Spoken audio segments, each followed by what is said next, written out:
Wiper leader Kalonzo Musyoka has announced severing ties with Raila Odinga and has now announced that he will be running for the presidency in the August 9th elections this year. We actually have seen documentation that suggests that the name of Kalonzo Musyoka was submitted as the Wiper presidential candidate on the 9th of May this month, and probably he was looking at all the possible scenarios and planning ahead. He has already named Andrew Sunkuli as his deputy, but we are now joined by Makueni Member of Parliament Dan Maanzo, and we want to understand what was the push behind Kalonzo Musyoka now severing ties and probably moving ahead. He has mentioned deceit, but probably you being one of those in the inner circles has a different answer. What else might have pushed Kalonzo to go the direction he has chosen? First and foremost, Honorable Kalonzo Musyoka is mandated by the National Delegates Conference of Wiper Party to run for president. He's also mandated to seek alliances with like-minded parties, like the way we do business, our policies, and that sort of scenario whereby our policies tie our manifesto. And therefore, he is perfectly within the mandate of the party and operates within that mandate. You know, first and foremost, he is a Kenyan with a lot of experience in politics and wishes Kenyans well and wishes the state of Kenya well, that there is stability. Again, also, the Constitution and Article 38 allows very wide political rights, that he has a right to run, and any other Kenyan has a right to run and for any seat they prefer to do. So he's exercising his constitutional rights, and at the same time following the mandate of the party, and at the same time wanting the best for the country. Well, but there is that question that since his announcement that he is running for the presidency, there are two answers that have come out. One, he is a spoiler. He does not want to stay within the Azimio One Kenya alliance that he is party to, and wants to spoil the votes for Raila Odinga. Then there is the school of thought that there's a probability that you're trying to up the stakes as Wiper and have a discussion that might involve Deputy President William Ruto. And three, some of the members within the Wiper party want to use the name of Kalonzo in the regions they come from to up their stakes and probably get re-election. I don't think the three of us who have been accused, Honorable Mutula Kalonzo, Honorable Senator Foketui Wambua, and myself, try to up any stakes using the name of Honorable Kalonzo Musyoka. We have worked very hard in our own regions and we have been re-elected before. So it is not necessarily really upping any stakes, but I can assure you the party gave a mandate. It was not ourselves, it was the NDC, which included many people who are not elected at all. And therefore, the mandate of an NDC is executable and must be respected. Honorable Kalonzo Musyoka has not gone outside that particular mandate. He knew that he had the when he was engaging Raila Amolo Odinga and said Raila Tosha, he knew that he had the mandate of the NDC, even when he dropped his presidential bid at that time. Yes, you see, he was given the mandate by NDC to negotiate and to work with like-minded parties, and that is exactly what he was doing at that particular time. So I've just said he's one of the leading candidates in the country, and I can assure you Kenyans actually need a third force, and they are really asking for a third force. They are feeling locked just in two major coalitions, and I can assure you, he can surprise you at an election running for president. You garner a lot of votes, not necessarily to spoil, but for Kenyans to exercise their constitutional right to vote for a candidate of their choice. Raila Odinga announced Kalonzo Musyoka with the probability of getting the position of chief minister. What does this chief minister mean to you as a party, to Kalonzo, and to the community as a whole? The position chief minister does not exist in the Constitution of Kenya and is unimplementable if you are terming it in the framework it has been put in. The only thing which can happen is if somebody is a minister, then they can be given extra administrative roles.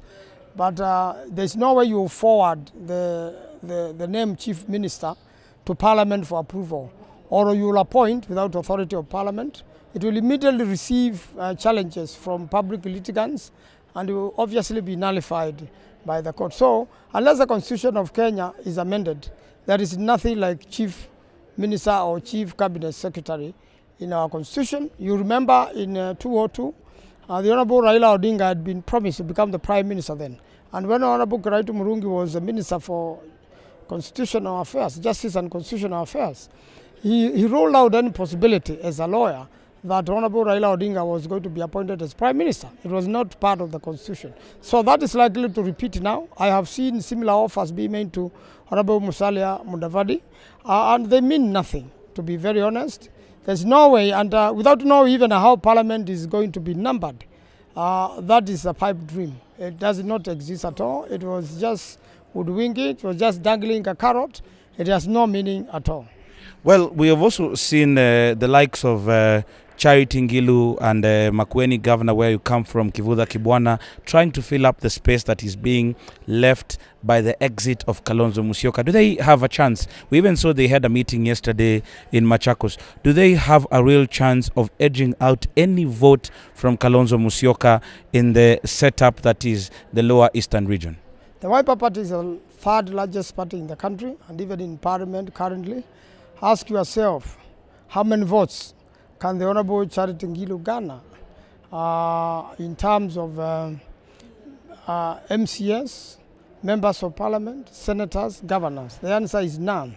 The Honorable Kivutha Kibwana is an exiting governor, already making an attempt to run as a senator for Makueni.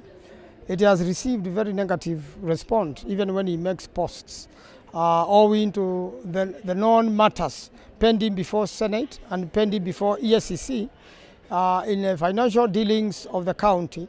The last 2 terms has been there. I can assure you they have no following at all.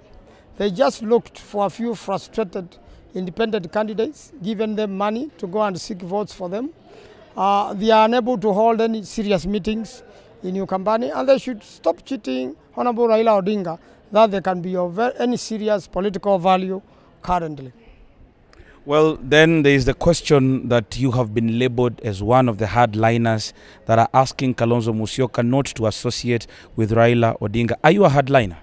I don't think so. I only speak my mind and want the best for Kenya, and where possible and advice, of which it's not necessarily that the advice must be given on board, on political situations. And for example, I'll tell you, the Honorable Kalonzo Musyoka was the biggest cornerstone of his success as a presidential candidate. And the moment the builders, including Charity Ngilu and Kivutha Kibwana, among others, removed that particular cornerstone in Azimio, then the whole presidential campaign of Honorable Raila Odinga and Azimio Oka begin tumbling. So they are not helping the cause at all. They are only temporary with the main post, the pillar, and a very big supporter, as he then was, has been, Honorable Kalonzo Musyoka. Without Honorable Kalonzo Musyoka, I have always advised it will be very difficult for Honorable Raila Odinga to become president.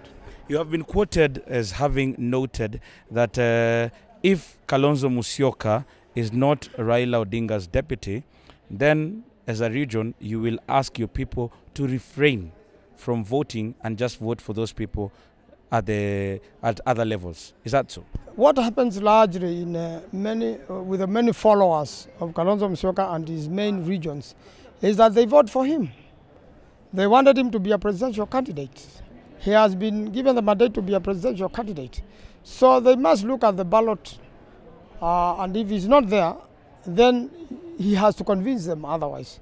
So he has now asked them to vote for him for president, and I believe that's what they will do.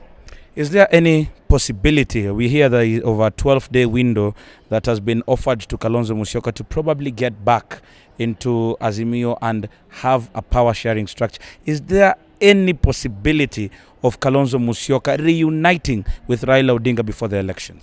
Currently, there has been no power sharing structure, which is the basis of any negotiations or any coalition arrangement or any coexistence or working together. Therefore, without a power sharing agreement which is registered with the registrar of political parties, everything else is a nullity. All cards must be on the table. Right now, all cards are not on the table. And I want to indicate that the Honorable Kalonzo Musyoka is a reasonable man and wants the best for the country. So I don't know exactly whether there are any other instructions, but I'm aware of the fact that we have now asked him to run for president. He has agreed. He has made his presentations of his deputy. Therefore, for now, he's running for president.